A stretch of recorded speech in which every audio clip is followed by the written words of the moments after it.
Qanaqa qilib ishga tushaman? Yaqinda tuqqan bo'lsam, endigina chillamiz chiqdi o'ylab gapiryapsizmi? Dilbar, menga qara. Birinchidan esingdan chiqarma. Katta bir kompaniyaning boshlig'isan.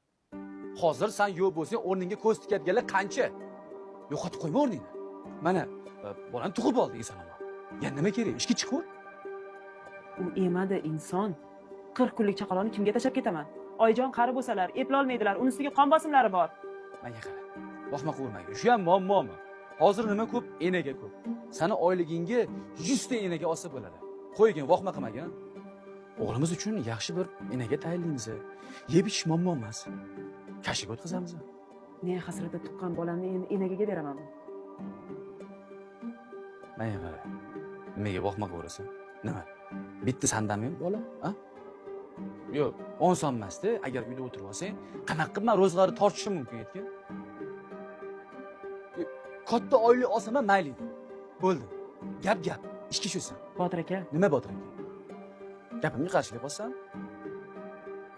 Tushunmadim. Menga, ya'ni eringga, menga qara. Er rozi, Xudo rozi dedi. Er rozi qilgan ayol jannatiy bo'ladi. bugungi kunda enagalarga ishonib bo'ladimi? U hali qanaqa qaraydi? Menga qarang. O'zim bolalar shifokori bo'lsam, endigani yaxshisini topamiz. Peshingacha qaraydi. Peshindan keyin o'zim kelib unga qarayman. Bo'shayman-ku peshindan. Menga qarang. Peshingacha deb gaplash enaga bilan. Endi uy tanishtirasan, bola bilan ko'rishtirasan, baribir ayol kishi tushunadi. Har holda pulini o'zing kelishasan, baribir pulini ham to'laysan. Botir aka, keling ushlaylik. Yo, men ushlatganim yo'q. Gaplashyapman, maslahatlashyapman. Bunday qilaylik. Xo'sh. Men bir yilcha uyda ta'tilda o'tirsam, siz ro'zg'orga qiynaladigan bo'lsangiz, qo'shimcha ikkinchi ish topasiz. Bo'ldimi? Yo'q, har safar ko'p pul topishingni yuzimga solasan, ha? Yo, Dilbar, qanaqasiga? Men kerak bo'lsa 15 ta ish ishlasam ham, sen topayotgan pulni topa olmayman, tushunasanmi yo'qmi shuni? Mayli. Dilbar, lekin qara. Agar gapimni ikki qiladigan bo'lsang, sen rozi bo'lmayman, Dilbar. Tushundingmi mana? Boshqa bu mavzuga qaytma.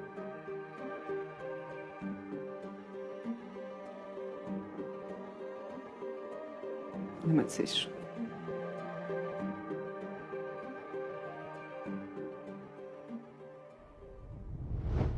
Voy, Munisa opa. Bor yo'g'i 15 mingga ovora o'qib yurganingizni qarang. Menga qarang. Qanaqa odamsiz o'zi? Gap 15 ming so'm haqida ketmayapti. 15 ming dollar haqida ketyapti. Insofingiz bormi? Nima? Endi sizga pulni qo'lim bilan berib, oyog'im bilan yugurib olaman. Opa, iloji bo'lsa sekinroq gapirsangiz. Bu yer ishxona. Keyin o'lmasam beraman. Xavotir olmang. Ko'rdingiz-ku, biznes qilaman deb olgandim.